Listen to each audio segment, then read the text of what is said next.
seja muito bem-vindo a mais um Pode Construir, o podcast que facilita e descomplica a tua vida na construção e na engenharia. É isso aí. Trazendo sempre temas relevantes de inovação dentro da construção e pessoas, né? Profissionais da área que são gabaritados para falar sobre o assunto que a gente traz. E hoje a gente está com um tema importantíssimo. Rapaz, para não dizer essencial esse tema, porque o que eu conheço de gente que tem esse tipo de problema, casa de praia, prédio, condomínio, aí é briga de condomínio porque ninguém consegue resolver. É um rolo grande. E quando vaza, não, o problema não é no meu apartamento, não é no seu, você que tem que ajeitar. Então hoje a gente vai falar sobre como evitar problemas em sistemas hidráulicos prediais e residenciais. Então se você está com problema na sua casa, vai aprender hoje. Se está com problema no seu prédio, também vai aprender hoje. E o nosso convidado? E nós trouxemos Clóvis Cunha, amigo nosso, engenheiro civil formado pela UPE, pela Poli. É especialista em projetos hidráulicos e sanitários, é sócio proprietário da empresa Conexão Hidráulica e é fundador também de um canal no YouTube chamado Conexão Hidráulica, que já tem mais de 70 mil inscritos. Olha aí. É pioneiro no tema de hidráulica de piscinas e possui já mais de 300 alunos nesse tema. Então, caramba, bicho. Rapaz, o homem é especialista aí, viu? Eu super especialista em hidráulica, conexão hidráulica. Vamos lá. É algo que desde a faculdade eu nunca fui muito fã, mas tem gente que tem gosto para tudo. É por isso que a gente diz, engenharia, ela é ampla de forma que você tem como trabalhar com N coisas, as pessoas não têm nem noção de quanta coisa você tem como trabalhar dentro da engenharia. Pois é, Clóvis, seja muito bem-vindo ao nosso podcast. Boa tarde. Espero que você se divirta gravando com a gente, nos ensinando, a gente está aqui para aprender com você. Então... Exatamente. Com certeza. Boa tarde, para mim é uma grande satisfação estar aqui com vocês nesse podcast, para estar compartilhando um pouco do meu conhecimento de hidráulica. E vamos lá, vamos conversar um pouco sobre esse tema que, para muitas pessoas, gera muitas dúvidas e transtornos também, né? Antes de começar, faz uma breve apresentação para a gente conhecer seu histórico. A gente sabe que você estudou com a gente, mas como foi que você chegou a se tornar um super mega blaster especialista em conexão hidráulica? Qual foi o seu percurso até chegar nisso? Cara, a hidráulica, ela sempre me chamou a atenção, né? Desde a época que eu faço ali, eu fiz o técnico em edificações, no IFPE. Então eu entrei na escola técnica, tal, meio que perdido, né? Para variar, não sabia se queria eletrônica ou se queria edificações. Então eu decidi edificações. E quando eu cheguei lá, eu me deparei com a aula de hidráulica do professor Miranda, né? Que foi nosso professor na Poli. Ele também dá aulas no IFPE, né? É uma referência. Né? Exato, professor Miranda. Não sei nem se ele está dando aula ainda de hidráulica. Acho que sim. Então, lá no IFPE tem um laboratório bem decorado, assim, nesse sentido de instalações hidráulicas. Conexões, tubos, sistemas, meio que aquele laboratório de aula prática, né? Então, essa aula, ela meio que foi um divisor de águas para mim. Eu meio que me encantei pela hidráulica a partir desse dia. Eu lembro que eu fiquei observando aquele laboratório e, cara, é isso que eu quero para mim. Vou terminar o técnico, vou me especializar nisso e já é. Fazer engenharia, né? Caramba, que massa. Trazer esse... Então, desde o curso técnico que tu já sabia que queria seguir na área de hidráulica? Sim. Antes de começar a engenharia ainda? Antes de começar a engenharia, né, eu meio que perdido ali, caí no laboratório de hidráulica e me descobri nessa área. Que massa, velho. Assisti as outras aulas, mas não tinha tanto interesse, né, em me especializar nisso. E daí, aí foi o início, né. E depois eu tive uma experiência muito boa no Tribunal de Justiça, no qual eu fui projetista hidráulico durante 8 anos. Então aí também foi onde eu me formei na parte prática, né? Entendi. Que eu assisti aquelas aulas do IFPE, tal. Na Poli ainda não tinha hidráulica, porque a gente só paga ali na metade do curso, né? De engenharia. Então essa experiência prática, ela me fez o projetista que eu sou hoje, o profissional de hidráulica que eu sou hoje. Entendi. Porque eu fui exposto a várias situações, né, de projeto hidráulico, de prédios horizontais. Tribunal, ele projeta o quê? Fóruns, né? Então, são desafios, né, e eu passei por várias experiências nas quais eu consegui me moldar um projetista hidráulico, né? Que legal, cara. E aí passei 8 anos nessa pegada aí, só projetando hidráulico. Muito bom. E você chegou a fazer alguma especialização na área de hidráulica ou aprendeu na vida mesmo? Aprendi na vida. Eu, na verdade, quando eu trabalhava com hidráulica no tribunal, eu cheguei a fazer uma pós de estruturas. Deu aquele lapso. Será que é isso que eu quero mesmo? Aí eu fiz estruturas, acabei não gostando, né? Mas eu fazia estruturas e continuava trabalhando com hidráulica, né? Tanto no Tribunal de Justiça e projetos por fora que passaram a aparecer, né? Então, aparecia um projeto ali, alguém me indicava, eu ia fazendo, né? E daí eu fui fazendo meu nome por fora do tribunal, como autônomo, projetista, e isso me ajudou bastante. Depois eu fiz uma pós em recursos hídricos, gestão de recursos hídricos. Aí já tá mais próximo da tá mais área, próximo, né? Quando foi que você começou a divulgar o teu trabalho na internet? Usar as ferramentas de Instagram, YouTube para apresentar teu trabalho? Assim, eu sempre dei aula, né? Eu trabalhava no Tribunal de Justiça e ao mesmo tempo eu dava aula à noite, no grau técnico. E daí eu sempre buscava as disciplinas de hidráulica para me aprofundar ainda mais, né? Entendi. E daí eu passei a ganhar desenvoltura de sala de aula e etc. E daí eu segui alguns perfis de engenharia no Instagram e vi alguns perfis, algumas pessoas já estavam falando sobre hidráulica, né? E daí eu disse, cara, eu posso fazer igual esse cara aqui. Eu posso fazer parecido, um perfil aqui que eu falo de hidráulica, eu tenho uma experiência prática, já dou aula. E daí surgiu Conexão Hidráulica. A minha esposa, ela deu o nome, ela criou o nome Conexão Hidráulica. Eu lembro até hoje, cara, que nome eu coloco, que nome eu coloco? Ela coloca Conexão Hidráulica. Né? Conexões, né? Aí eu, que nome brilhante e tal. Fiz uma logo e... Desde quando que tu tá na internet? Eu tô na internet desde 2019, cara. Caramba. Comecei só com o Instagram. 100 inscritos, fazendo aqueles posts do início, né? Que a gente não sabe fazer direito, né? Aí faz de todo jeito. Mas começou a engajar, né? 300 inscritos, 500, 1000. Eu disse, opa, peraí. 1000 já é um marco, Tem né? mais gente interessada Exato. no que eu tenho pra falar. Exato. Aí como o meu forte é fazer vídeos explicando alguma coisa, surgiu a ideia de também criar o YouTube. No YouTube você explora mais essa questão do vídeo longo, do VOD, né? Então eu criei o YouTube com o mesmo nome, Conexão Hidráulica, e daí eu fui postando vídeos com frequência e foi crescendo mais rápido que o Instagram. Eu disse, opa, tá crescendo mais aqui do que aqui. Aí eu passei a botar mais energia no YouTube. Tanto é que o meu YouTube tá com 72 mil inscritos. Massa. Eu vejo que quando é um conteúdo mais prático, mais voltado para estudo, o pessoal prefere o YouTube, né? Acho que o Instagram é mais para lazer. O que eu vejo muito no Instagram é entretenimento. O entretenimento no Instagram bomba, é muito forte. Mas o pessoal que quer aprender, que quer desenvolver coisas novas, é YouTube. Isso. E aí, se você vier com uma polêmica, o corte dessa polêmica vai bombar no Instagram e no TikTok. Isso é tão verdade que o meu Instagram ele tinha 10 mil inscritos. Seguidores, né? Que o Instagram é seguidores. E daí eu postei um vídeo uma vez, tem um teste de detecção de vazamento que você coloca um copo de água na torneira e se a torneira puxar essa água, indica que tem vazamento na casa. Sim. E daí eu postei até em collab com um amigo meu que é encanador, ele colocando um copo assim e a torneira ela suga a água. Eu ganhei 10 mil seguidores com esse vídeo. Com o único Rios.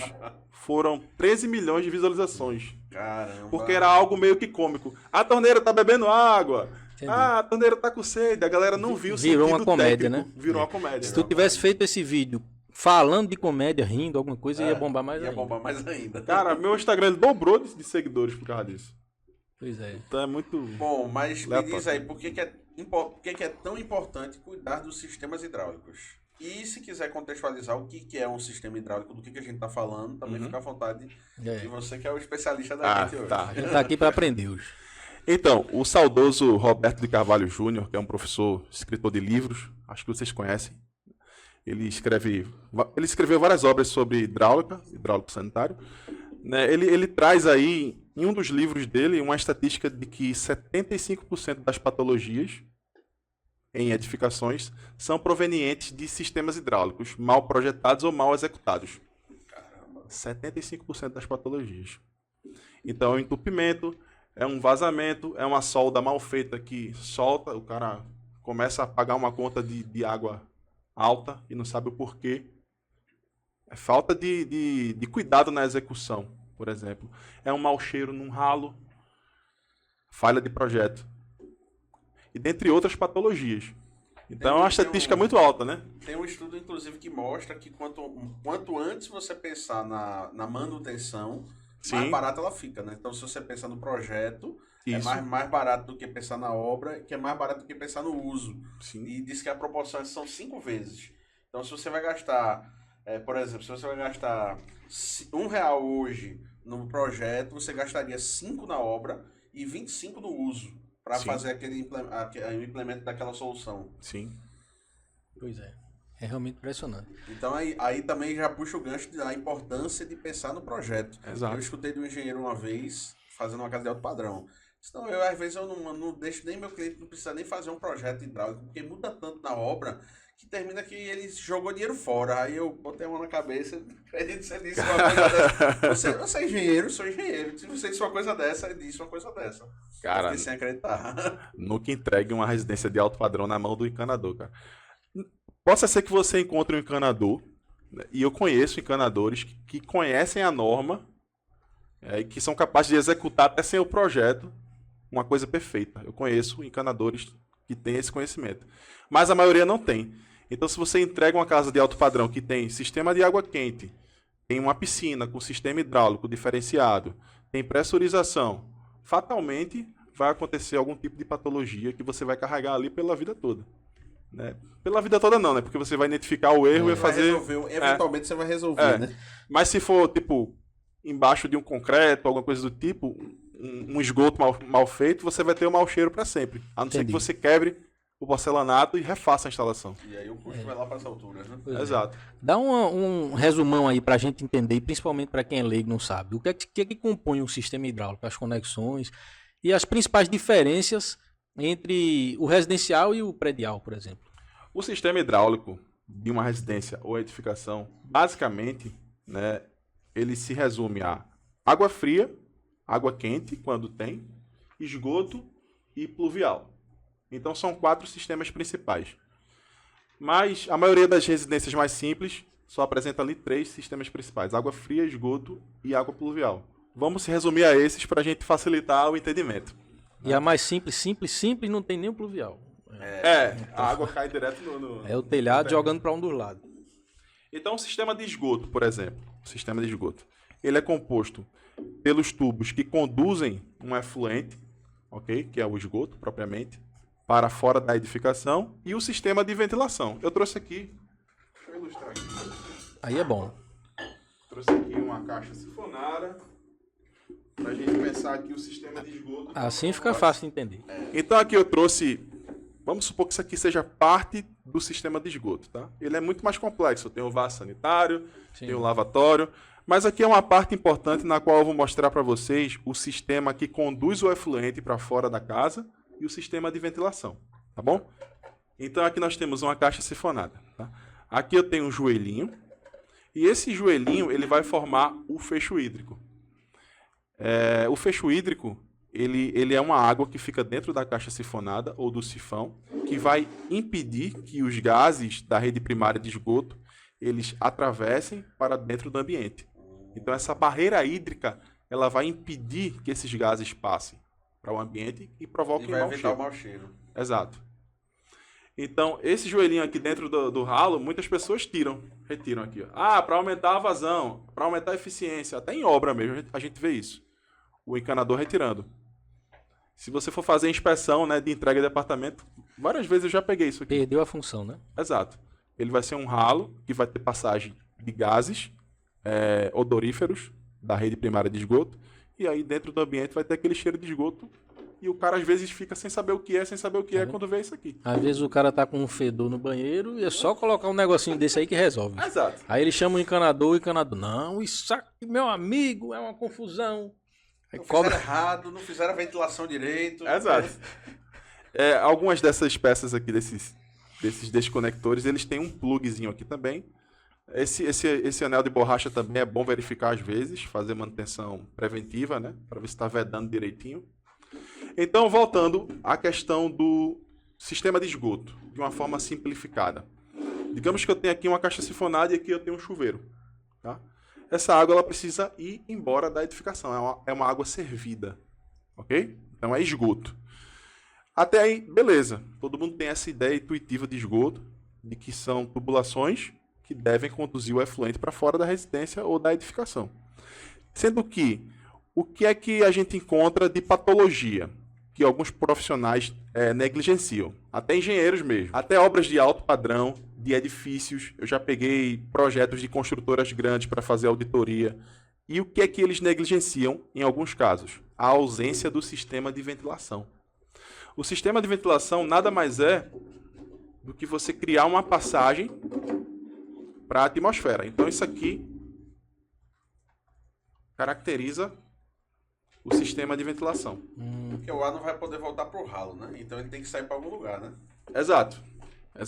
E qual é a principal função dele, do sistema de ventilação? É manter o equilíbrio entre o sistema, internamente, e a atmosfera. Se eu não tenho ventilação, eu vou criar uma pressão negativa dentro do sistema quando, por exemplo, eu der uma descarga, né? Eu vou dar uma descarga aqui no vaso sanitário. Essa descarga vai criar uma sifonagem induzida, que é uma pressão negativa, que vai levar a água do fecho hídrico. Se eu levo a água do fecho hídrico, eu perco a função, o mau cheiro entra no ambiente. Então, se eu tenho ventilação, eu equilibro as pressões.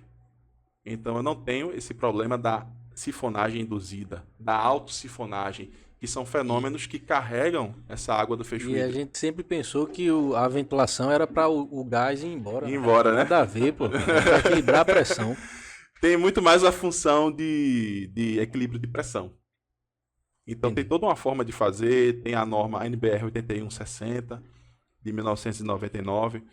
Existem formas, existem distâncias mínimas que você deve manter entre esse ponto e o desconector, que é 2 vezes o D. Tá na norma, né? Está na norma. Se eu colocar essa distância, não respeitar essa distância mínima, eu posso ter um problema, ok? Do sifão S. Ou então, se eu colocar essa ventilação muito afastada, ela vai ser ineficiente. Então, existe um sistema de ventilação, eu sei que eu devo fazer, que eu devo executá-lo, mas, além disso, eu devo atender a norma para fazer da forma correta para que ele funcione. Senão eu vou ter uma ventilação inútil. Muitas vezes em obra, o cara pega o ponto de ventilação lá embaixo. Né? Tipo, para a caixa sifonada, esse ponto aqui ele deve nascer no máximo, ele deve estar no máximo a 1,20 m. Se eu tiver 2 metros, 2,20 m, essa ventilação já não funciona nesse fecho hídrico. Entendi. Isso aí eu também não sabia, não. Eu também não. Inclusive, algumas pessoas não sabem o porquê do sifão, é a mesma coisa, né? O sifão da pia é o mesmo. A mesma O sifão é um fecho hídrico. Tem gente que instala aquela conexão sinfonada, né? Eu não sei o Exato. nome daquilo. Instala direto assim. Exato, aí perdeu. Tem que fazer o. Cara, tem que fazer o ali é sifão. o campeão, cara. Perdeu a função do sifão. É, o cara, Tem pra que que fazer essa curva? Bota reto aqui, ó. Estica. Às vezes eu chego e tá lá o negócio descendo direto. Sabe qual é a sorte disso, desse sifão sanfona? É que ele deságua numa caixa sifonada. Então ele já está protegido, teoricamente. Ah, Então muitas vezes a gente não sente mau cheiro. Mas se ele for direto, se não passar pela caixa sifonada e o cara ligar direto, direto, pô. ele vai ter esse dar, problema. vai ter esse problema. E de água, Cláudio, o que é que você tem a dizer de um sistema de água? Como é que funciona mais ou menos? Deixa eu colocar esgoto para cá. Uma coisa que a gente tem muito problema na obra, principalmente quando executa sem projeto. A coluna d'água, pressão do chuveiro, essas coisas. Pressão. Que aí o pedreiro diz, não, o cara tem que subir a caixa d'água 60 centímetros. Aí eu boto, não, rapaz, tu bota 2 tijolos aqui, 40 já dá. Cada um dá. diz uma coisa, senão não dá pressão, né? Eu tive um cliente que ele disse, não, no chuveiro eu não consigo, ele queria aumentar a caixa d'água, porque ele disse que o chuveiro ficava sem pressão, a água não tinha pressão. Aí eu sugeri para ele, eu disse, rapaz, tu vai fazer uma obra, aumentar essa caixa d'água, fazer uma nova laje, porque você não compra um pressurizador, não é tão caro e tal. Aí ele foi para cá, foi para lá, mas não comprou pressurizador. Chegou aí no armazém para ver o que era, quanto custava, mas não quis. Não, vou aumentar a caixa d'água. Entendi. Dor de cabeça. Caramba, isso acontece muito, cara. Isso acontece muito. Principalmente em residências térreas e muito horizontal. Tipo, tem aquela residência que o cara quer fazer só um térreo alto padrão. Ela vai ter ali aquecedor com boiler. Ela vai ter chuveiros que demandam muita pressão para que eles funcionem. Porque o cara quer comprar o chuveiro dos sonhos. Já viram aquele chuveiro que tem uma parte aqui, aí tem outra aqui Que joga pra frente, né? joga para frente, para todos os lados. Cara, aquilo ali eu tenho que ter pressão para que ele funcione. Então, o leigo, ele não sabe disso. Ele acha que só com a caixa d'água ali posicionada, ele vai conseguir ligar um equipamento desse. E não vai conseguir. A não ser que ele coloque essa caixa d'água a mais de 15 metros. Um castelo d'água Entendi. é exagerado. Então, esse chuveiro aí necessariamente tem que ser pressurizado. Necessariamente tem que ser pressurizado. Não sabia dessa, não. Eu trouxe até um pressurizador aqui. Vou mostrar pra você. Ai, bom. Sabia não. Eu fui num flat. Toda vez que tu pega o negócio, cai alguma coisa aí. É a garrafa. Eu trouxe um pressurizador. Foi isso aí que tu falou pra ele botar na caixa d'água? É barato isso, é? Depende do modelo. Cara, né? depende da marca, do modelo. Esse aí é barato? Esse aqui, ele custa em torno de R$ 500. Tá bom. Eu achei barato. Bem Acho mais barato que subir mais na barato loja. que subir Custa a muito caixa. mais barato. E a dor de cabeça que vai ter? Imagina, você vai ter que ter um castelo d'água gigante. Porque, vê, esse chuveiro aqui, por exemplo, ele funciona com 10 MCA, 10 metros de coluna d'água. Significa dizer que eu tenho que ter uma altura de 10 metros para que ele funcione. Mas o chuveiro que você de 10 MCA é aquele chuveiro esquisito, né? Que joga pra frente, joga pro lado. Já é um chuveiro Um mais chuveiro potente. normal. Um chuveiro normal, em torno de 2 MCA, ele já funciona. Tipo o velho Lorenzetti. Então o cara pega ali do nível do chuveiro Tem que ter pra 2 metros pra pra caixa. saída da caixa. Exato. Eu 2 recomendo metros. colocar 3 porque tem a perda de carga, né? Então, mas quando você vai fazer uma caixa pra botar 3 metros, já é uma. Já é considerável. Já né? é uma considerável. Geralmente o pessoal bota 1,5 m, aí funciona, porque esses chuveiros. Tem chuveiro que funciona até com 1,5 m de metro de coluna d'água. Isso é chuveiro simples. Chuveiro simples, mais simples. Entendi. Mais topado, você pode botar aí 10 MCA, cara, que ele vai, 10 vai MCA pedir. não dá pro cara fazer na laje, não. Tem que botar um negócio desse aí. E eu diria mais, esse aqui talvez nem funcione para um chuveiro desse tipo. Porque esse aqui é um pressurizador dos mais simples, de fluxostato, Sei. né? Geralmente esses pressurizadores, eles entregam no ponto de saída deles aí em torno de 15 MCA, 18. Então, vê só. Como é que funciona isso? Você liga no início da rede ou liga numa rede específica? Por exemplo, eu vou botar um desse só pro chuveiro. Eu vou botar um desse só para esse banheiro ou para casa toda. É uma boa pergunta, cara. É uma boa pergunta. Esses pressurizadores, eles têm ali uma vazão limite que eles funcionam, ok? Então, por exemplo, esse aqui ele vai funcionar enquanto você estiver utilizando ali, vamos chutar um valor aí, 60 litros por minuto. Se passar disso, você extrapola a curva dele. E aí você precisa dimensionar um outro modelo, Entendi. entendeu? Mas você pode setorizar, como você falou. Quero botar esse aqui só para o chuveiro. É possível. Ou só para um banheiro. Ou só para um banheiro. É Porque possível. no banheiro não vai ter gente no chuveiro e na pia ao mesmo tempo, né? O cara Exato. bota assim, esse só para esse banheiro, esse só para esse banheiro, que é o mais simples, né? Exato. Mas quando você fala 60 litros por minuto, né? Você falou a vazão? É a vazão. 60 litros por minuto é a vazão de um chuveiro? Assim, mais um, Não, pra ter uma vamos média. supor que um chuveiro com a torneira ligações simultâneas. Ok? Eu não duvido que exista um chuveiro com essa vazão, não. Mas o chuveiro normalmente ele pega menos do que isso, menos de Muito 60. menos, muito menos. Bem menos, é? Bem menos. Ah, é muita coisa. Eu tô 60. falando assim numa situação de uso simultâneo. Você para uma casa pequena, por exemplo, a gente tem um kit padrão com 2 quartos e um banheiro. Um negócio desse aí, tranquilo, né? Porque só tem um 2 banheiro. quartos e um banheiro, sim, tranquilo. No máximo, o cara vai estar, assim, na pior situação. Alguém vai estar tomando banho no banheiro e alguém vai estar lavando roupa ou lavando louça na pia e atende, né? No dimensionamento tem um coeficiente de simultaneidade que você considera. Então, tipo, eu vou considerar 80% de simultaneidade. Entendi. Então eu tô considerando uma margem maior. Bem E confortável. o cara vai utilizar a torneira gourmet, o chuveiro e a torneira do lavatório, tudo ao mesmo tempo. né? Entendi. É interessante você também fazer um briefing com a família, né? Quantas pessoas tomam banho de manhã, por exemplo? Vai ligar quantos chuveiros, mais ou menos, assim, uma média, para você ter uma ideia aí de consumo. Se a pessoa colocar um pressurizador desse, necessariamente ela tem que ter a caixa elevada ou ela pode ter só um reservatório inferior? Esse pressurizador em específico, que é um pressurizador com fluxostato, como vocês estão vendo aqui, ó. Isso aqui é uma chave de fluxo. Ele necessita de pelo menos aí uns 50 centímetros. Isso vai variar Mas de marca para 50 marca. É pouco, né? Chave de fluxo É é a pouco. chave que impede o retorno, né? Não, é que aciona o pressurizador. Quando ele sente o fluxo aqui passando, ele aciona. Quando você aciona lá uma torneira, alguma coisa, aí Exato. a água vai começar a passar. Quando a água Ele aciona. começa a movimentar, aí ele Exato.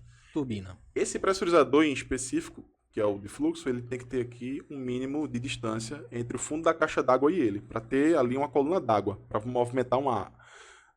movimentar a água. Quando você coloca ele no nível da caixa d'água, não significa que ele não vai funcionar, mas ele vai funcionar meio que, ó, bicho, tu tá me prejudicando aí. Dá uma... mas você falou 50 centímetros, se você colocar uma caixa a 50 centímetros do É tranquilo, solo, é tranquilo, é pô, tranquilo. tranquilo. Mas, por exemplo, o chuveiro ele já tá a quanto da laje? 30? Foi a pergunta que eu fiz foi que se um pressurizador desse evitaria você ter a caixa d'água lá em cima. Botar a caixa no chão? Você deixar a caixa embaixo. Aí ele Caramba. disse ela tem que ter 50 centímetros de distância. Nesse caso aqui. De distância ou de desnível? De Desnível. altura, né? De desnível. Aí você faz uma base de 50 no chão. Isso. Ah, rapaz. Essa foi a ideia. Aí você não precisaria ter uma caixa d'água em cima Rapaz, dela. eu vou mudar meus projetos tudinho, bicho. Vou mudar, porque Coloca Primeiro pressurizador.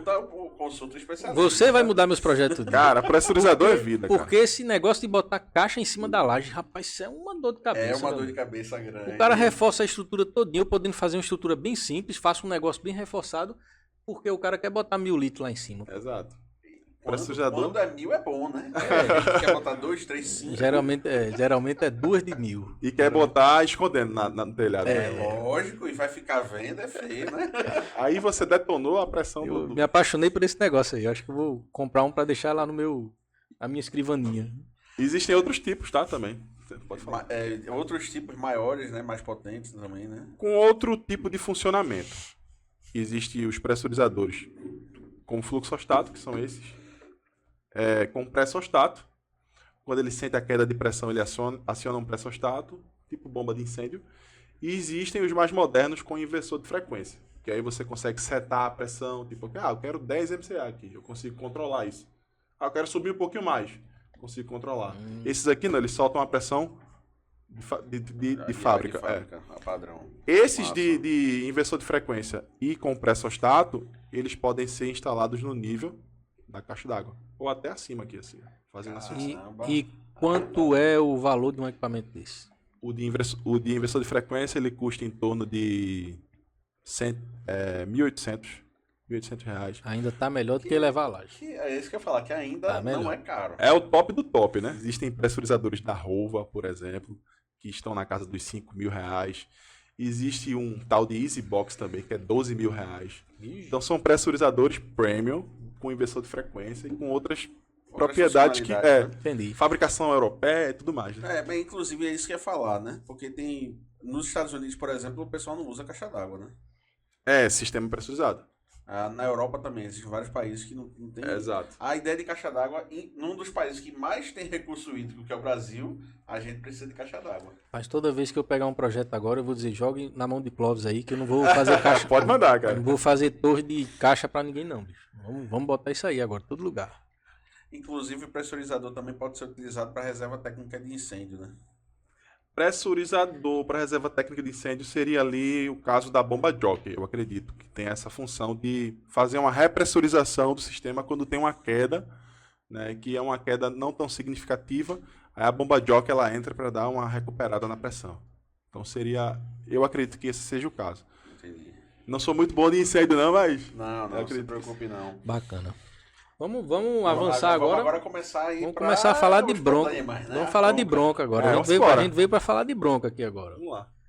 Diz aí, quais são os principais problemas, principalmente, falando por tópico, vamos começar com vazamento. O que é que geralmente aí, pela tua experiência, tu vê que causa vazamento, ou mau uso, ou mal projeção, ou mal execução, entendeu? Cara, pela experiência que eu tenho de vazamento com alguns profissionais que eu converso no Instagram, não é minha especialidade, tá? Mas existe um profissional específico só para caçar vazamentos. Vocês sabiam disso? Tem uns equipamentos top que o cara vê na Exato. internet, um negócio que rastreia. Eu já vi o cara jogar uma bolinha. O cara jogou a bolinha foi lá dentro. Exato. Existem técnicas ninjas que eu acho top. Eu nunca assim me debrucei sobre esses equipamentos, sendo bem sincero. Mas eu acompanho muitos caçadores de vazamento. Eles usam câmera termográfica, o geofone, e dentre outros equipamentos que auxiliam nessa detecção. Vamos lá. Qual é não sei se você vai ter esse dado, né? Mas qual é o principal motivo que gera vazamento hoje numa casa ou num prédio? Quando a tubulação é enterrada, geralmente, quando o solo se movimenta, acontece algum recalque, aí o joelho vai e trinca. Quebra. Utilizar joelho ao invés de curva também Qual é a um fator que diferença potencializa. diferença de joelho e curva? O joelho ele é mais fechado, eu não trouxe nenhum. Ah, tem um aqui de esgoto. Acho que vai dar pra fazer a analogia com o de água. O joelho faz uma curva de 90, né? Pronto, Isso aí é 90. dá pra entender. Geralmente o pessoal utiliza joelho em rede de água. Sim. Porque não quer gastar mais com a curva, que é É. 3 vezes o custo do joelho. Sendo que o joelho ele tem um problema que ele tem essa linha aqui, ó.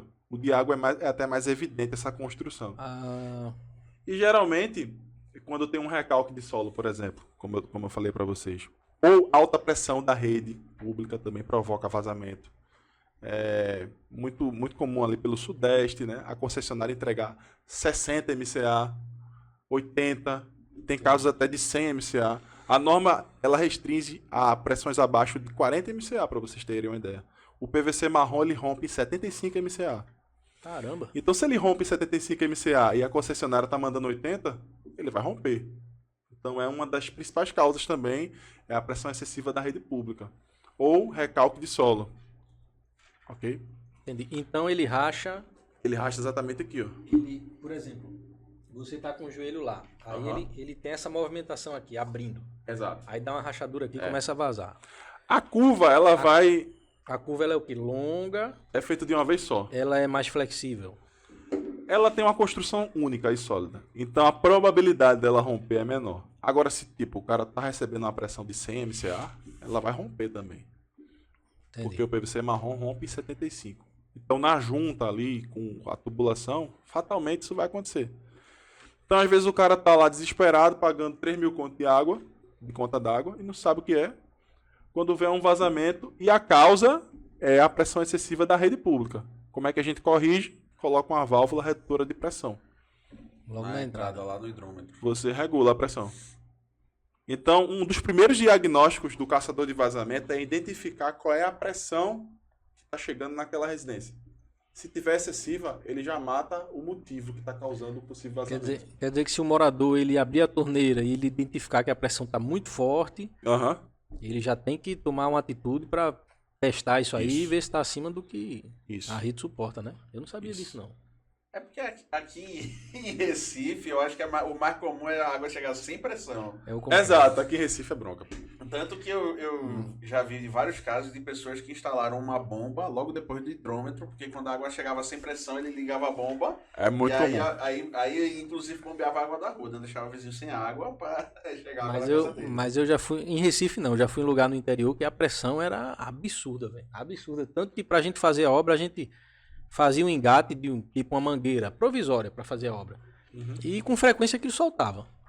De repente vinha uma pressão, pum, soltava, eu tinha que refazer. Aí eu acho que tava com uma pressão maior do que isso aí, velho. Provavelmente. Mas eu não sabia que tinha que medir, que tinha esses Tem. 40 MCA no. A gente mede com manômetro. Eu tenho um manômetro de engate, basta ter um ponto de meia ou 3/4, eu consigo engatar o manômetro e medir a pressão. Se tiver acima de 40, já tem que tratar. Isso. Isso já é um ponto para você tratar no projeto. Então, quando me contratam como projetista, a primeira coisa que eu faço é, vou fazer uma visita em campo para verificar a pressão.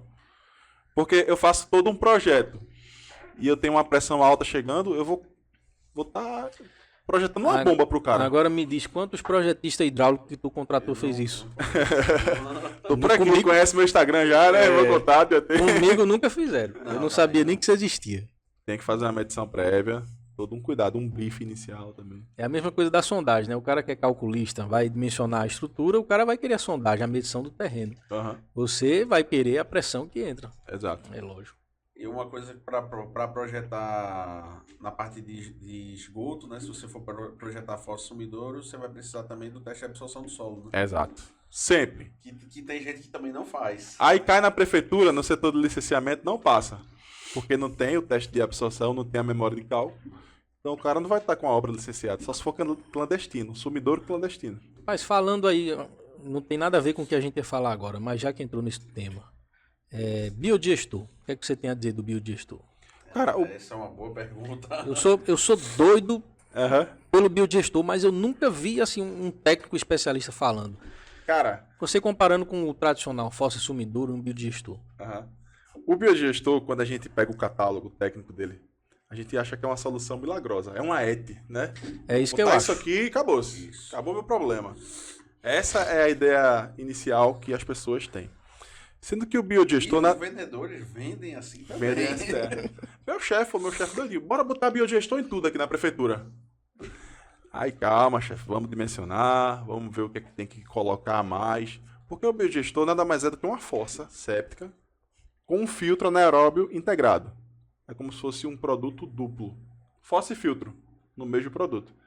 Sendo que o efluente tem que ir para um sumidouro ou para um canal com anuência da prefeitura. Sim. Ou para um corpo hídrico com anuência da prefeitura também. Então, o primeiro ponto é que a galera pensa que o esgoto vai chegar no biodigestor e vai ficar lá nele e pronto, vai sumir. Não é dessa forma. Tem que ter o sumidouro também, tem que ter uma caixa para você frequentemente, periodicamente, extrair lodo dessa caixa. Entendeu? Entendi. Então tem toda uma infraestrutura que você deve preparar para botar um biodigestor. Não é só colocar o biodigestor, acabou. Mas é uma solução melhor que a fossa? Eu gosto. O que eu achei interessante na apresentação do biodigestor é a questão do tratamento. Porque, segundo os vendedores, né, o pessoal que apresenta, eles tratam não sei quantos por cento a mais, quase 100% em comparação a uma fossa normal. Ah, mas se você juntar fossa com filtro, você vai ter a mesma estatística. Tem essa mesma qualidade de tratamento. A diferença é que você vai construir 2 unidades, a fossa e o filtro, né? O biodigestor vai ser 2 coisas em uma.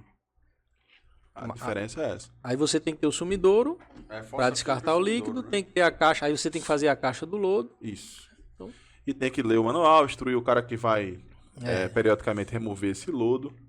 Entendi. E lavar o leito filtrante também, como se faz em filtro anaeróbio. Entendi. Mas não é milagre, não é? Tipo, vou botar o biodigestor, já era, tô salvo. Não. Entendi. Mas até para as pessoas entenderem, né? A gente tem a água fria, que é a água que chega para casa. Essa água ela vai ser consumida na casa. Sim. E ela vai para o esgoto. Isso. E esse esgoto tem que ir para algum lugar. Aí tem 2 opções. Ou a sua rua já tem o esgoto da companhia, né, que passa, que vai coletar esse esgoto, vai levar para uma estação de tratamento. Ou você vai ter um desses sistemas, seja o biodigestor ou seja uma fossa séptica e sumidouro. Isso. E o objetivo é tratar essa água para jogá-la de novo no lençol freático, certo? Certo. Assim, essa questão de lançar no lençol freático, na verdade, a gente deve ter uma distância do fundo do sumidouro para o lençol freático. A gente tem que evitar esse contato.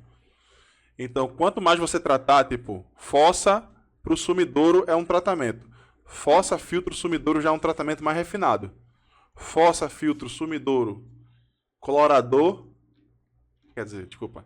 Fossa, filtro, clorador e sumidouro já é um tratamento totalmente diferente. Mas quantas obras tu viu que tinha clorador previsto? Eu não sabia nem que você aplicava cloro no esgoto. Primeira vez que eu descobri. Tá lá na 10339 que mudou também. Já teve atualização Acabei de aprender mais uma. Eu tô começando a entender que eu não sei nada de hidráulica. Nada. Inclusive, para lançar na galeria, você tem que passar por fossa, filtro e clorador. E anuência da prefeitura. A galeria que você fala é a pluvial, né? Isso, galeria pluvial. Mas aqui, inclusive em Recife, várias construções irregulares, o pessoal joga o esgoto direto. na drenagem. Várias não, eu já vi todas já. Toda vez que eu vou fazer obra, é tudo na pluvial aí, ninguém tá nem aí pra isso. Se você vai naquele é uma crítica, não é uma crítica, tá? A prefeitura de Recife. Mas no Parque das Graças... Mas pode criticar. Pode? Polêmica. No Parque das Graças, nas bocas de lobo ali, eu já senti cheiro de esgoto. Então, é um indício de que tem ligação clandestina. E isso na nossa cidade a gente sabe que tem, né? Sabe que tem. Infelizmente não tem como controlar. E deveria, né? A prefeitura poderia fiscalizar e autuar, porque é um crime ambiental, né? Sim. Ou era pra ser, né?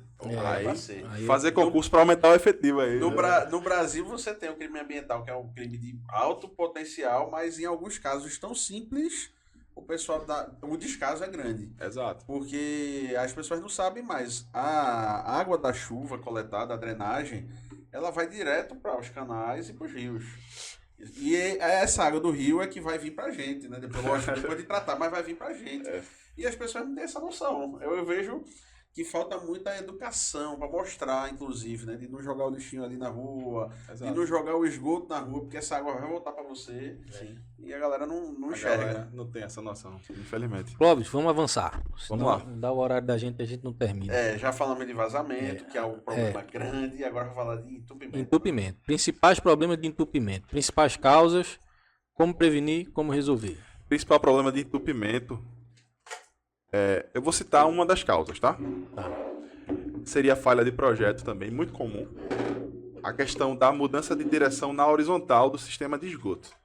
Vou ter uma dificuldadezinha aqui, porque tá sem a pasta lubrificante e eu tô com um anel de... Vou tirar o anel aqui. Tira o anel. Tá bom. Aí. Cuidado com essa história de tiro anel. O anel hidráulico. Esse anel aqui, ele tem a função de fazer a junta elástica, né? Aqui é uma junta elástica. Na verdade, você tem que encaixar e recuar cerca de 10 centímetros, de Pergunta. 10% do Você diâmetro. aplica cola? Não. Só a borracha é suficiente. Isso aqui é uma junta elástica, a borracha com a pasta lubrificante e um pequeno recuo para fazer uma junta. Ah, tem um recuo, é? Tem. Olha outra aí, ó. De 10% do Olha. diâmetro do tubo que você tá usando. Ih, Com Maria. certeza o encanador calcula É, na hora de... calcula. Ele dá uma puxadinha, pô, ele dá uma puxadinha. Ele não calcula, não. Eu nunca vi encanador puxar nada aí, viu? Alguns encanadores, eles marcam, faz uma marcação aqui e puxa. E, por exemplo, ele mede com a trena.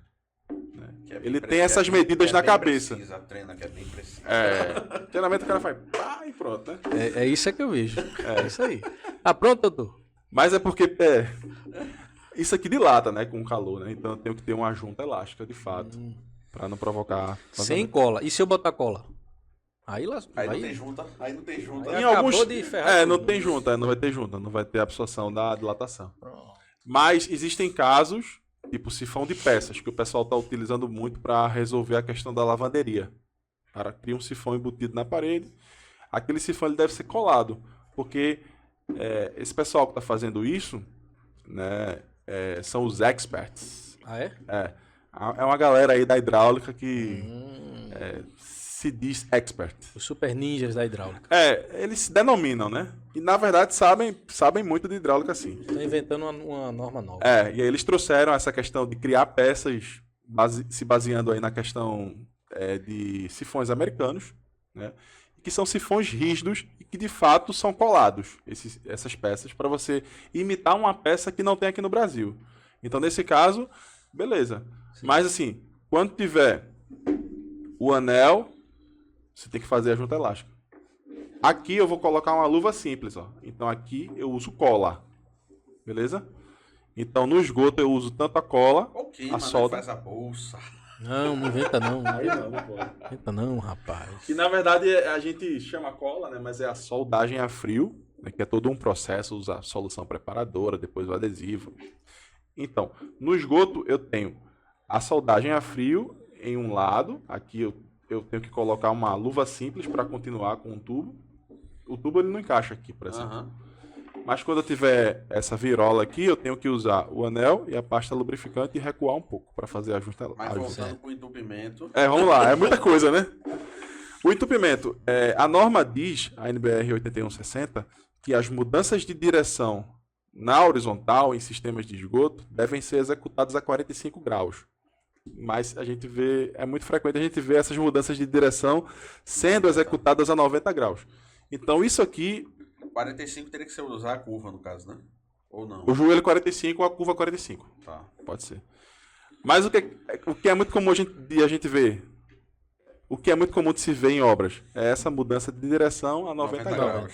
E se for no ramal do vaso, é que ferrou. Você vai ter ali a probabilidade máxima de ter entupimento.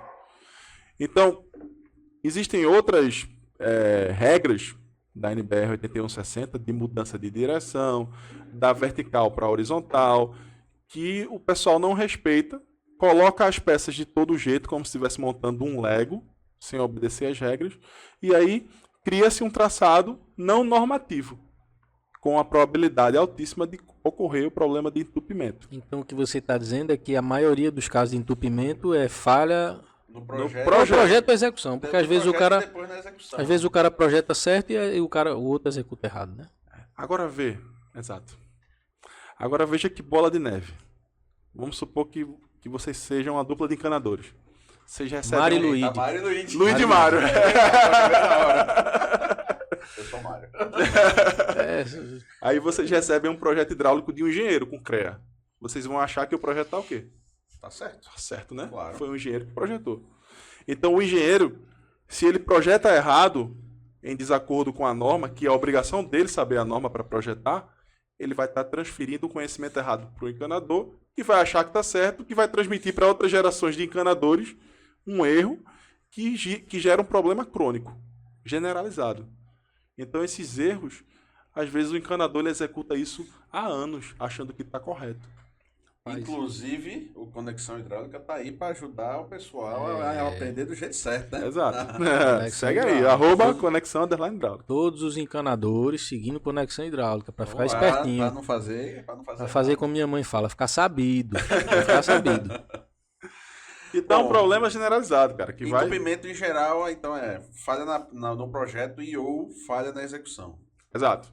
Mas se projetar de acordo com a norma e executar certinho de acordo com as instruções, Aham. aí a probabilidade de entupimento é muito pequena. Diminui drasticamente. Você utilizar também pontos de inspeção para você fazer ali uma desobstrução. Não é que Mas nunca aí vai esses- entupir. Esses pontos de inspeção, eles já são previstos no projeto ou não? Não, a norma sugere como boa prática e o projetista adota. Utilizar também curvas de raio longo vai diminuir drasticamente a probabilidade de entupimento. Uhum. Entendeu? Porque existe o joelho, a curva curta e a curva longa. A curva longa ela tem um raio mais aberto, por exemplo. Uhum. Existe a curva 45 graus, joelho 45 graus. Qual é que tem a probabilidade de entupimento maior? Esse aqui. Joelho. Ainda que eu esteja a 45 graus e dentro da norma, esse aqui, que é a curva, ela vai ter menor probabilidade de entupimento, porque ela tem um raio mais aberto. Então, se tu projeta um esgoto com curvas e dentro da norma, você vai estar ali no supra-sumo de quê? Faltou a palavra. Supra-sumo da excelência. Supra-sumo da excelência. Tu tem noção de quantos por cento a parte hidráulica corresponde a uma casa? Custo? Tu tem? Custo. Cara, É porque a parte dele é A técnica. parte dele não é orçamento. Isso você tem que perguntar ao orçamentista. Valeu. Mas por que surgiu essa dúvida?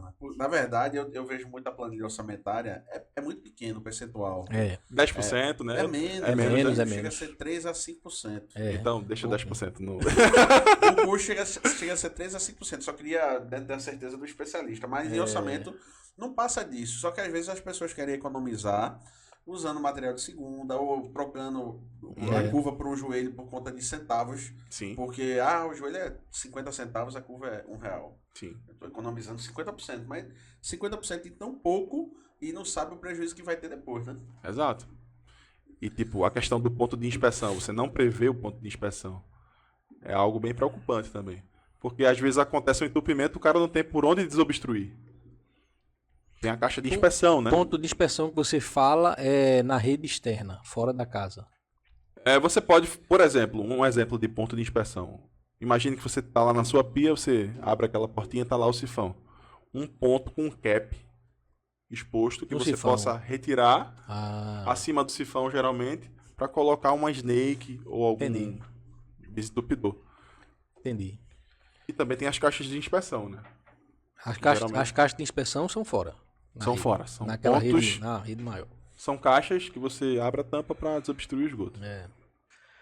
Agora, dica de execução, não é de execução, é de, por exemplo, eu tô com entupimento na pia do meu banheiro, que inclusive eu tô mesmo. Não é da minha casa não, mas eu fui para uma casa de praia esse final de semana e a pia do banheiro estava entupida. E aí o que é que eu faço? Eu, na minha leiguice, compro meio quilo de soda cáustica, Soda cáustica diluo e e vinagre. boto vinagre não, tem vinagre e vou botar. A Sabia dessa? galera bota vinagre. Sabia Eu dessa? sou Vai meio no teu cético. projeto, né, o vinagre. Eu não acredito muito nesses métodos. Mas assim, tem altos vídeos virais no YouTube de que o cara diz que dá certo e fez e deu certo. Eu nunca testei.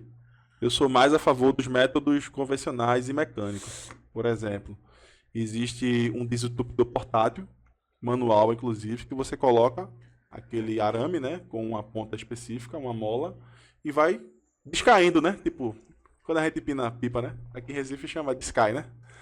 Pra soltar mais a mola. Ah, é? Então você vai chegar nessa obstrução e vai desentupir. Ou então, com o plunger, né? Que é o desentupidor específico para pia. Vai criar uma pressão positiva. Plunger é aquele Desentupidor. Do Mário. do Mário. Exato. Ah, do Mário a gente sabe. Aquele eu tô com uma pia de uma tia minha que eu já coloquei a soda cáustica umas 3 vezes, velho. Uhum. A soda cáustica desentope quando é gordura, né? Cara, Tem gordura que ela não queima? Eu não tenho esse conhecimento. Porque eu a nunca soda, testei a a soda soda cáustica, cáustica. ela queima gordura, né? Ela come gordura. Eu nunca testei esse Só método. que eu já por isso botei que eu não- 3 vezes, botei até numa concentração alta, velho, e não desentupiu. Então eu tô achando que não é gordura. Existem relatos de que, na verdade, causa um efeito reverso, né? Você pode estar criando incrustações. Se você Entendi. exagerar. O certo é você entrar com um objeto mecânico no carro. Ou então joga Coca-Cola. Coca-Colazinha. Será que a Coca-Cola é pior do que a soda, bicho? Dizem, né? Caramba, eu não Existem tomo esse outros negócio. métodos aí que eu sou meio cético. Vou jogar o vinagre. Eu prefiro o tradicional, você com um desentupidor mesmo. Desentupidor. Do Mário. Tenta esse primeiro, se não funcionar, aí tem que ir para o desentupidor para a máquina mesmo. Desentupidor pra máquina. Isso aí é caro, é fácil de comprar? Você pode contratar um profissional. Ah, Chama o encanador. tem que chamar o um especialista. encanador, Chama o desentupidor. Mas vê só, bicho, eu sou engenheiro. Se eu chegar na casa da minha tia e disser, ô tia, eu vou ter que contratar um cara, ela vai dizer, tu estudou pra quê, danado? Aí você pode comprar um tufão. Tufão é como se fosse só a mola. É em torno de R$99. Se você colocar no Google aí. Ajuda. Aí você vai Você não ia pagar colocando a mola. 99 para o encanador, não. Ajuda, né? É, você bota uma luva, aquelas luvas de borracha, e vai colocando a mola dentro da. Se for Nutella, se for aí, vai na mão mesmo. Pega aquele arame mesmo, né? Faz umas dobras. Tá bom. Bom, problema de pressão a gente já falou, pode ser resolvido com pressurizador e com um bom projeto, né? Sim. E se tiver ruído na tubulação? Ruído na tubulação é questão de velocidade. Velocidade no escoamento. Então, no dimensionamento, você consegue controlar. 3 metros por segundo é o máximo. Então, passou disso, a gente tem que fazer manipulações, né, dentro de uma planilha de cálculo, aquela que Miranda ensina pra gente, com 12 parâmetros. Somente. Você tem que limitar as velocidades para evitar essa questão do ruído. O ruído é rede de água, então. Também tem rede de causa esgoto. Tem Aí esgoto rápido assim, com essa velocidade? tem, esgoto também provoca muito ruído. E existe uma série, que é a série Redux da Tigre, que é os tubos são todos É laranjas. porque se você pensar em prédio, e Ah, o prédio, último andar lá, o esgoto vai ter que descer, Eu tô né? pensando em casa. Tá certo. Você pode usar a série Redux da Tigre que resolve. É tudo laranja, as conexões e tudo. Fazendo um breve merchan para Tigre. Me patrocina aí, Tigre. E qualidade da água, que era um dos pontos que a gente queria perguntar. Isso. Qualidade da água, vamos lá. Tem um tópico bem viral, um tema bem viral em relação à qualidade da água, né, que é a questão da água que chega da concessionária, né? Geralmente chega ali com, sei lá, com uma cor diferente, ou com algumas partículas, sujidades, enfim. Você pode evitar isso na sua residência instalando um filtro que seja aqui antes da linha de entrada, antes da boia, né, da caixa d'água. Pode ser perto da caixa d'água ou pode ser no cavalete. Então esse filtro ele vai minimizar essa questão da qualidade da água. Você vai ter uma água filtrada, né? E antes da sua caixa d'água essa água vai ser filtrada e aí você vai ter uma qualidade melhor. Mas mesmo com filtro, tem que limpar a caixa d'água de 6 meses ou não? A Sim. lataria Sim, limpar a caixa d'água. de 6 meses. Isso. Se não me falha a memória, é 6 meses. Eu esqueci agora. Não, é 6 meses. É 6 mas meses, porque né? tem gente que acha que é de 6 em 6 anos, né? Aí... A NBR 5626 tem até um anexo que ele explica como limpa a caixa d'água. Eu até esqueci essa. Em condomínio eu vejo mais o pessoal preocupado com a limpeza de caixa d'água, de reservatório inferior, que é a cisterna. Aham. Mas em casa, tem gente que passa 1, 2, 3 anos sem limpar. E quando vai limpar tem aquela surpresa, né? Nossa. Exato.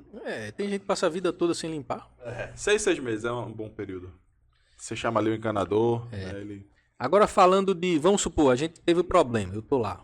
Eu moro na minha casa, tive problema, ou seja, vazamento, entupimento, o que seja. Tá. Quem eu vou contratar para resolver isso para mim? Se for vazamento, eu recomendo que você contrate um encanador caçador de vazamentos, que é o que tem os equipamentos. Não é qualquer encanador. Se Não. eu botar na OLX encanador, Ele Pode pode ser que ele ficar não resolva. patinando, te enrola, vai Quebra ganhar aqui, diária. Quebra ali, isso quebra lá. é uma profissão nova, viu? Tem que ser um Caçada. cara que tenha uma assertividade ali de só tirar a cerâmica. Tem cara, vai que tira a cerâmica toda, nem quebra ela. Bota um soprador térmico. Tem umas técnicas bem Mas tem interessantes. Recife. Cara, os que eu conheço, os que são bons, São de fora. não são de Recife, né? Não são Então, de Recife. justamente, ó, tem mercado, tem profissão nova aí que a pessoa pode se especializar e ganhar uma grana. Né? Exato. É caça-vazamento. Em Recife, se você colocar na LX, na OLX ou no Google, você vai achar um cara com geofone, com a câmera termográfica. É melhor do que o encanador ali, raiz, que vai quebrar vários pontos e talvez nem ache o E vazamento. não vai encontrar, né? Entendi. A gente já falou de vazamento, entupimento, falou de rede de água, rede de esgoto. Tem alguma dica para evitar problema na rede de pluvial, na descida de água da chuva? Tem sim. Geralmente o pessoal, o que é que o pessoal faz na rede pluvial? Lá na calha, a descida é sem o ralo hemisférico. Então eu recomendo que você sempre instale o ralo hemisférico. O que é ralo hemisférico? É como se fosse o ralo abacaxi. Já ouviu falar? O que é ralo abacaxi? Já ouvi falar. Já ouviu falar, né? Já, Eu nunca ouvi não, primeira vez. Velho. Vamos lá, é como se fosse um domo com aberturas radiais. Saca? É uma bola, Isso aqui, ó. Tipo isso aqui, ó. Não é um negócio desse, não. Não. Ele é uma bola fechada. É uma bola fechada. Tipo isso aqui, ó. A minha mão aqui, ó. Ah, certo. Você encaixa no tubo e isso vai fazer com que o escoamento ele seja de forma radial. E vai evitar menos entrada de ar, por exemplo. E o escoamento ele vai ser mais saudável. Ah, sim. Okay? Ele vai ser mais pleno, vamos dizer assim, sem muita entrada de ar. Entendeu? Entendi. Além de evitar entrada de folhas, se tiver uma árvore perto, para dentro do tubo. Entupimento, questão de entupimento. Então, o Nunca ralo abacaxi tem essa função. Nunca vi esse negócio, velho. É bom aprender. Dentro do projeto hidráulico, já vem o projeto de drenagem pluvial ou não? Tem que ser um projeto à parte? Dentro do projeto hidráulico, a gente faz o briefing, né? Tipo uma residência normal, Minha Casa Minha Vida. Tem que vir, no mínimo, água fria, esgoto e drenagem da coberta. A drenagem do pátio, da casa e tal, se for um condomínio, já é outra disciplina, já é um profissional projetista de drenagem. Não, mas eu perguntei drenagem de coberta mesmo. Tem que vir um projeto de drenagem de coberta. Com todos esses detalhes. Especificando a grelha hemisférica. E aí, justamente você vai calcular a quantidade de água que vai ter, quantos ralos tem que ter, né? Isso. Quantas descidas. Dimensionar a calha também, né? É importante. Porque o cara vai, bota uma calha subdimensionada, a calha vai ficar transbordando.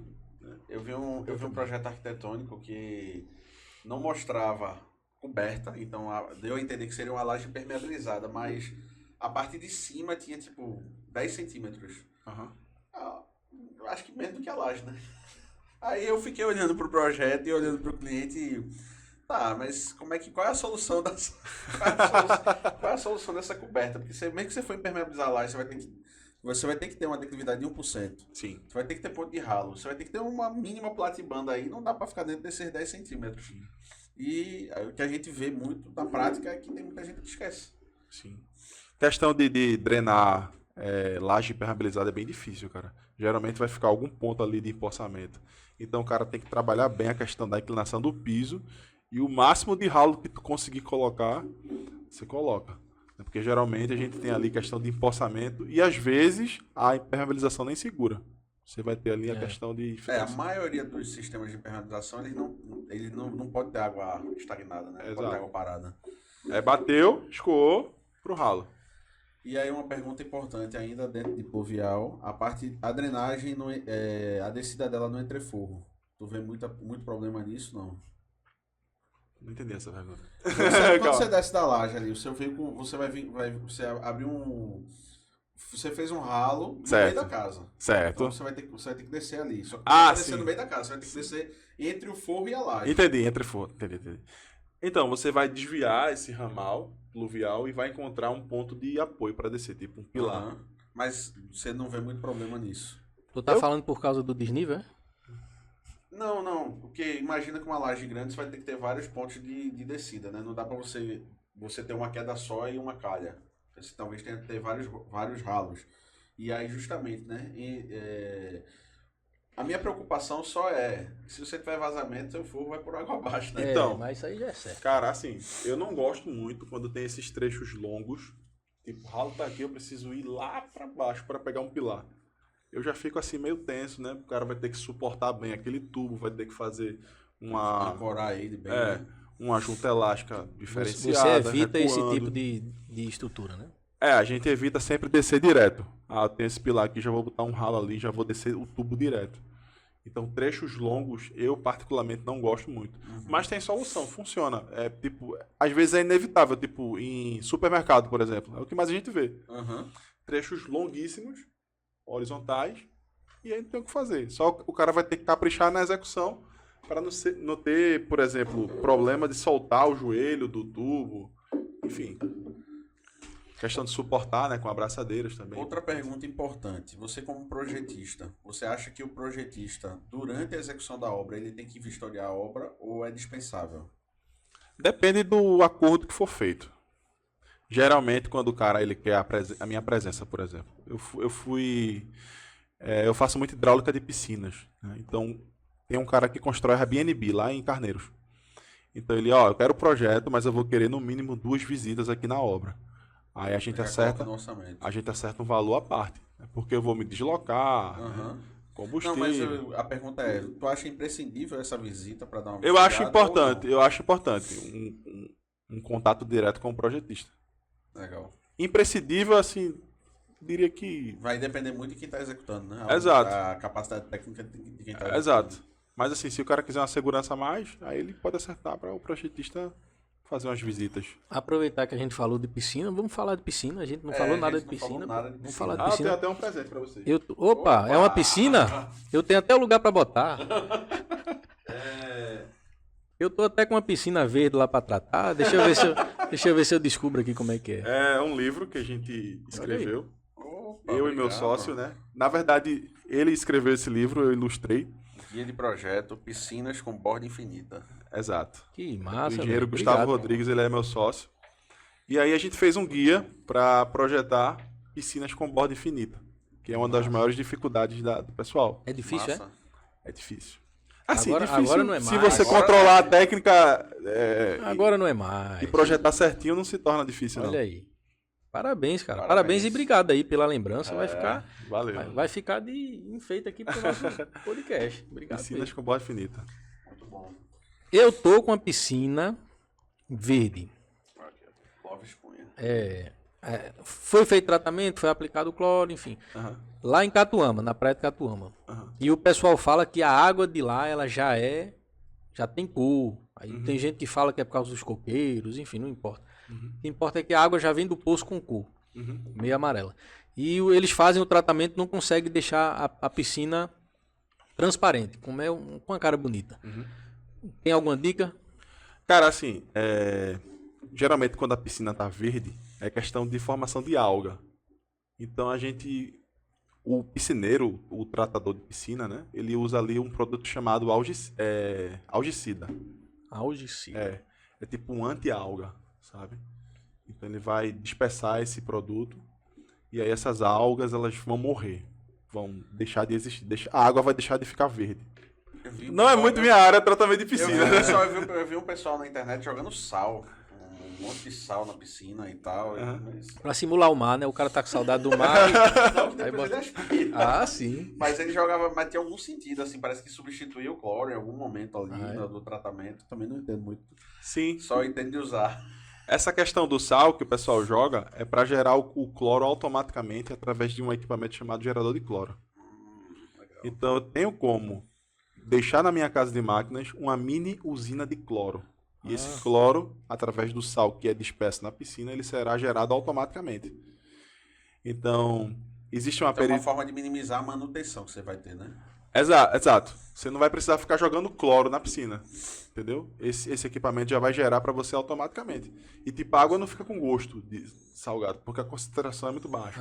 Entendi. Agora me diz aí, quais são os cuidados que você tem que ter numa piscina, você como projetista?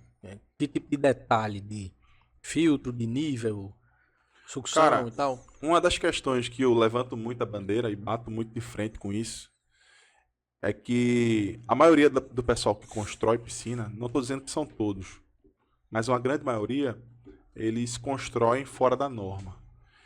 E o que é construir fora da norma no universo da hidráulica de piscinas? É você pôr uma vida em risco. Piscina? Exato. Porque eu projeto hidráulica fora da norma, esgoto. Eu vou ter um mau cheiro. Eu não vou teoricamente matar ninguém, a não ser que o cara se tranque no banheiro e tenha uma intoxicação. Mas não é comprovado que o gás do esgoto ele mata. Existe até uma tese do doutorado que fala sobre isso. Mas enfim, em piscinas, se você errar na sucção, a questão do dreno de fundo, você pode matar uma pessoa. Então você vai ser responsabilizado na qualidade de projetista. Vai ser penalizado como Projetista como hidráulico. engenheiro civil, Como? né? Sugando a perna, o braço da pessoa, é isso? Exato. Eu já vi na internet, criança. Principalmente, acontece muito com criança. Que ela É frequente, suga. cara, é frequente. Então, assim, resolvendo esse problema, a sucção tem que ser o quê? Mais suave, não pode ser muito forte, para não puxar. Assim, a norma tem todo um parâmetro para você seguir, para você construir os drenos de fundo de forma normativa. E fazendo dessa forma, você vai evitar esse tipo de acidente.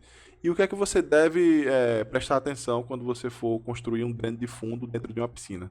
Primeiro, a primeira regra é que você deve sempre utilizar 2 drenos de fundo, porque um vai servir de alívio do outro. Imagina que tu obstrui essa grelha aqui, a força ela vai estar em 2 drenos, ok? Porque eu vou ter aqui o tubo ligando os dois, então eu vou estar succionando os dois ao mesmo tempo. Entendi. Então a força não está em um único dreno. Se eu prendo uma pessoa em um único dreno, a força é bem maior. Se eu prendo uma pessoa em um único dreno, mas eu tenho um dreno de alívio, a probabilidade dessa pessoa se sair, ela aumenta. Entendi. A força diminui. E se você tiver 3? Aí Melhor? melhora. Melhor, né? Melhora. Desde que você obedeça ao equilíbrio hidráulico. Entendi. Você deve succionar de forma equilibrada, nunca de forma desequilibrada. O que seria succionar de forma equilibrada? Eu não tenho como desenhar isso aqui, mas é você puxar pelo meio. Tipo, aqui vai ter um ralo, aqui vai ter outro. Você puxa pelo meio. Uhum. Se você puxa mais perto desse dreno, esse dreno vai ser mais forte. Uhum. Entendeu?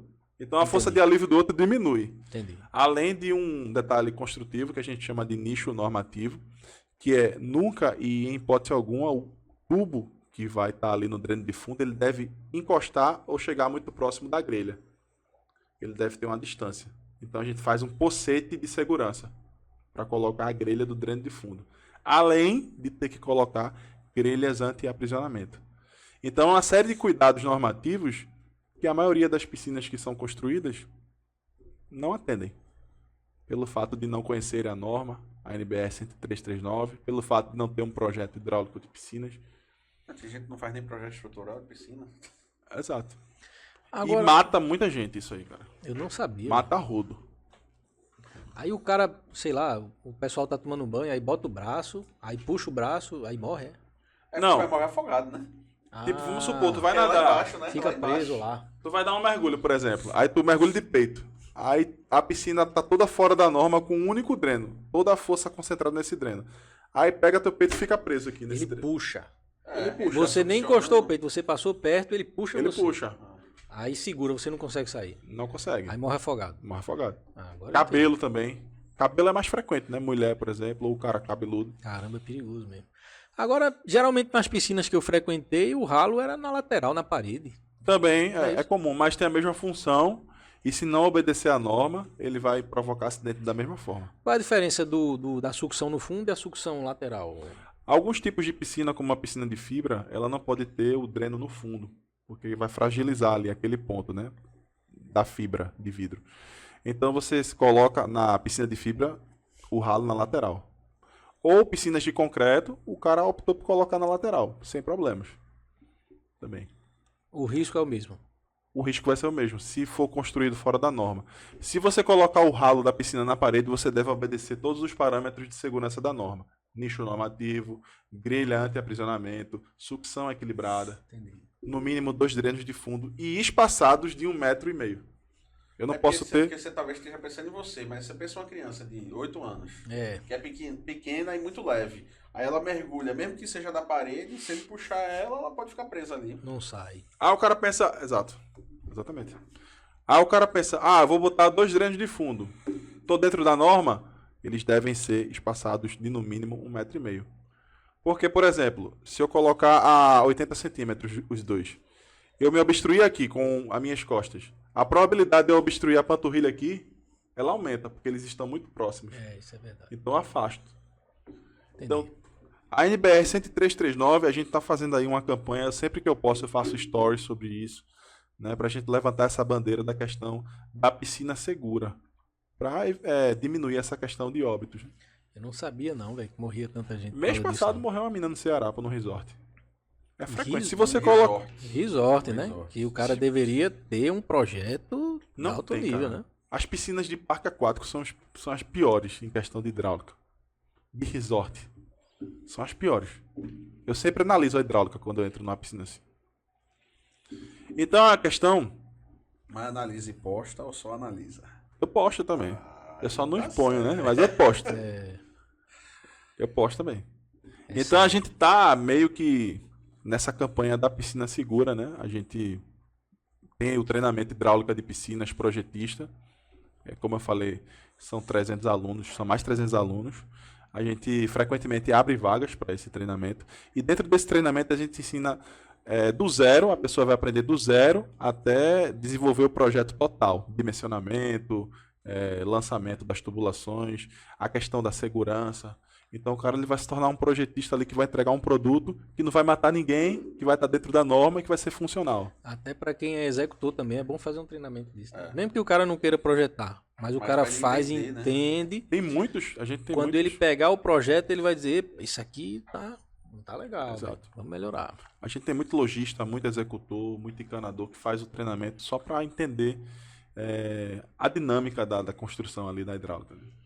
Bacana. Rapaz, por mim eu tô realizado já, o nosso tempo já está no limite. Passou de uma hora. Tem mais alguma pergunta? Não, é só se você tiver alguma dica extra e algum dos assuntos que a gente abordou. Tem aí. mais algum comentário, alguma coisa que você acha importante deixar aqui? Só vou deixar uma recomendação para o pessoal que constrói, que sempre contrate um projetista hidráulico, nunca negligencie essa questão. Ah, hidráulica meu pedreiro vai fazer.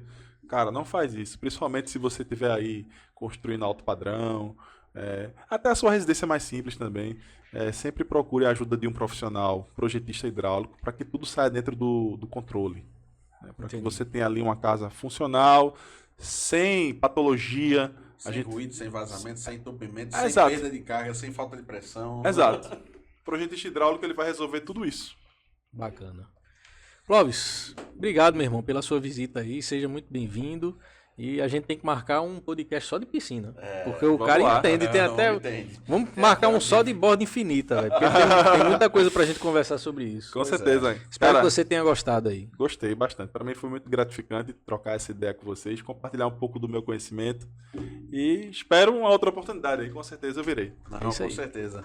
Bom, então se você quer conhecer mais sobre o trabalho do Clóvis, entra aqui embaixo, vai ter todas as redes sociais dele. Se você precisar de alguma opinião técnica ou de consultar aí, né? Também ele faz projetos de hidráulica, como a gente já falou. Então os contatos dele vão estar aqui na descrição do vídeo. E não se esqueça de Se inscrever no canal, se inscrever. deixar o legal, porque a partir desse episódio não vai mais ter mau cheiro na sua casa, não vai mais ter ruído, o problema da pressão foi resolvido, a gente salvou sua vida. Então, Exato. deixa o legal, se inscreve, ativa o sino e segue o Clóvis. E se tiver alguma sugestão de tema ou de convidado, coloca aqui nos comentários que a gente vai querer trazer esse convidado e esse tema com certeza, beleza? Com certeza. Clóvis, obrigado Valeu, mais pessoal. uma vez. Valeu, Satisfação, até a hein? próxima. Valeu, até a próxima. É isso aí. Tchau. E finalizamos mais um podcast e nos vemos no próximo episódio. É isso aí. Valeu.